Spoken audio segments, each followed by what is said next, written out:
Rice TV, सच सबसे आगे।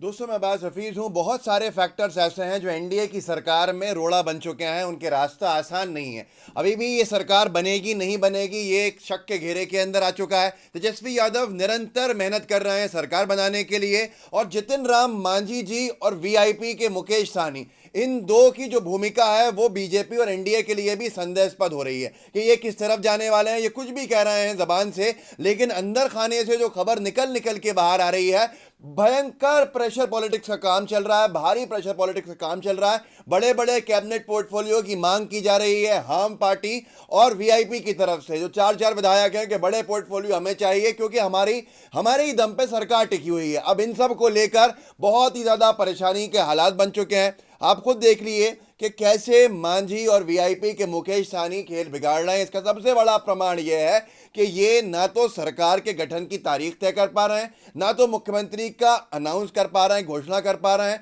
और ना ही ये मुख्यमंत्री के शपथ की भी घोषणा कर पा रहे हैं कि इस तारीख को होगी। कोई बातचीत नहीं है। यहां तक कि खबर तो ये आई है जिससे कि बहुत सारे राजनीति के अंदर भूचाल आ गया है। भास्कर ने छापी है, बिहार भाजपा में बड़ी हलचल, राजनाथ सिंह विधायकों से लेंगे गुपचुप राय, सुशील मोदी डिप्टी सीएम रहें या नहीं। आप खुद सोचिए कि इतनी मुश्किल से ये सरकार के करीब पहुंचे हैं। आज की तारीख में इसी बात का संशय है, इसी बात के ऊपर शक है कि सुशील मोदी सीएम रहेंगे नहीं रहेंगे।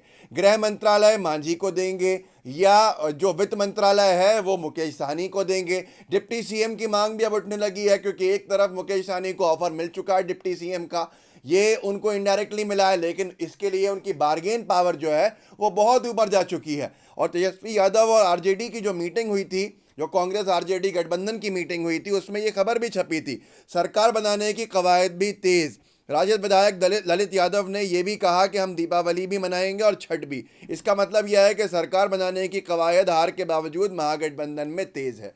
अब ये पूरा का पूरा खेल जो है ये एक टास्क फोर्स पर आके टिक गया है। ये एक और खबर छापी अखबार ने, तेजस्वी की टास्क फोर्स, अनंत सिंह और रीतालाल यादव को तेजस्वी ने लगाया महागठबंधन सरकार के जुगाड़ में।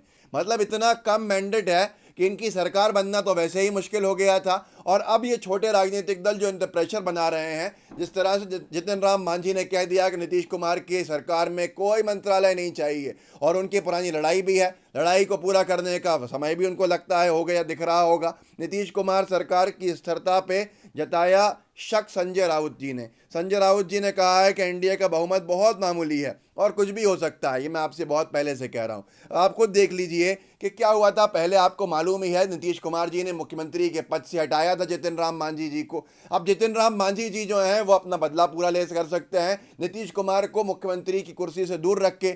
ऐसे के अंदर तेजस्वी यादव उनके पुराने गठबंधन के साथी भी रहे हैं और उनको कोई ऐसा खतरा भी नहीं है, हिसाब बराबर हो जाएगा, और ये पूरा का पूरा मामला भविष्य के लिए इनके लिए अच्छा होगा। भविष्य खतरे में वीआईपी को भी दिख रहा है।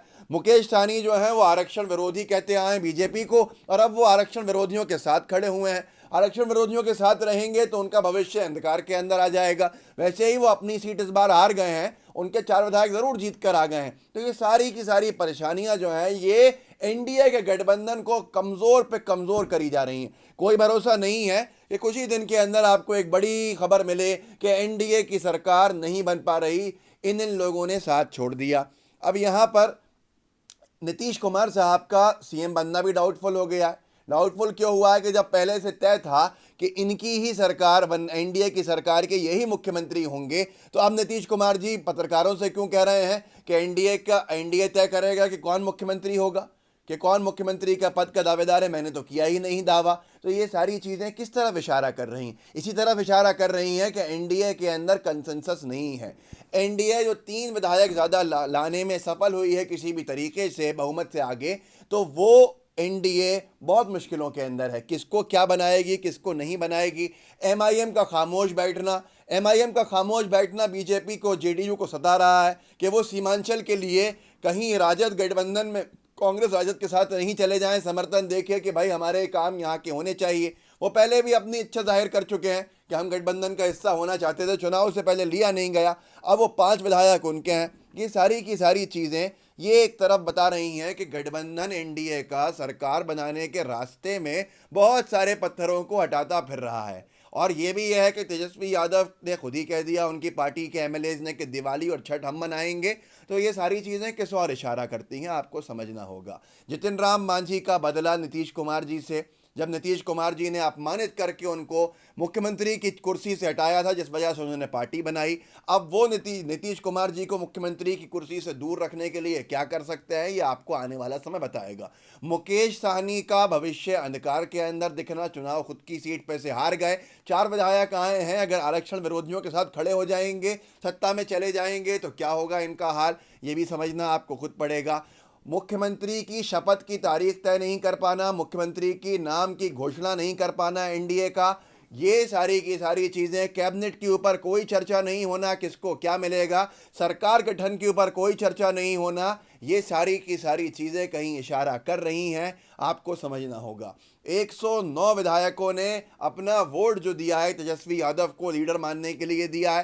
तेजस्वी यादव नेता बने हैं किसके, गठबंधन के, वहाँ पर विधानसभा के। अब यही मुख्यमंत्री के अंदर परिवर्तन कब हो जाएगा, ये आपको खुद देखना होगा। बीजेपी जो लोगों के साथ करती थी, वो अब बीजेपी के लिए खुद परेशानी का जरिया बन गया है, क्योंकि जितिन राम मांझी और मुकेश सहनी 4-4 विधायक लेके भारी बार्गेन पार में आ गए, जिसको हम लोकल भाषा में मांडवली कहते हैं, कि वो अब बहुत ही भारी बार्गेन पार के अंदर हैं, जो बार्गेन पार उनको इतना ज़्यादा बड़े बड़े डिमांड्स करने के लिए मजबूर कभी भी कर सकता है। और अंदर खाने से सीधे सीधे ये लोग बिहार के बता रहे हैं कि मांझी के विधायक और सहनी के विधायक, 4-4 विधायक, इनकी मांगें इतनी बढ़ चुकी हैं, क्योंकि इनके दम पे सरकार टिकी हुई है, कि बीजेपी सरकार कैसे बनाएगी, कैसे चलाएगी, उसका यही दिमाग माथा पच्ची के अंदर लगा है, जिससे वो बाहर ही नहीं निकल पा रही है। आप भी लोगों को जागरूक कीजिए कि अभी पिक्चर अभी बाकी है मेरे यार, जिसको कहते हैं ना, बिहार में पिक्चर अभी बाकी है दोस्त। देख लीजिए आने वाले समय में क्या होगा, किसी को क्लियर कट मेजॉरिटी नहीं दिख रही है, और यही चीज़ बीजेपी के लिए, जेडीयू के लिए मुश्किल बनी है। और आंतरिक कलह, आंतरिक परेशानियां, ये सारी चीज़ें। इस वीडियो को आगे साझा कीजिएगा, लोगों के साथ शेयर कीजिएगा, व्हाट्सएप पे लोगों को जानकारी दीजिएगा। बहुत से लोग मुझे मैसेज करके पूछते हैं, क्या विधायकों ने इस्तीफे दे दिए हैं, क्या सरकार बनने जा रही है। मैं हर चीज़ आपको ये बताता हूँ कि वहाँ ये हलचल चल रही है, आने वाला समय बताएगा कि क्या होगा। लेकिन ना तो राजद ने इनकार किया है सरकार के गठन से, और ना ही एनडीए ने कुछ बहुत आगे आके कहा है कि हम इस तारीख को सरकार बनाने जा रहे हैं। और ये भी क्लियर है कि जितिन राम मांझी और मुकेश सहनी की बार्गेन पार हर कोई कह रहा है कि बहुत बड़ी हुई है। थोड़ा इंतजार कीजिए, आपको कुछ समझ में आ जाएगा। लेकिन ये मेरा लिखित ले लीजिएगा, अगर बीजेपी की एनडीए की सरकार बन भी गई तो ये लंबे समय नहीं चल सकती, इनका मैंडेट इतना कमज़ोर है।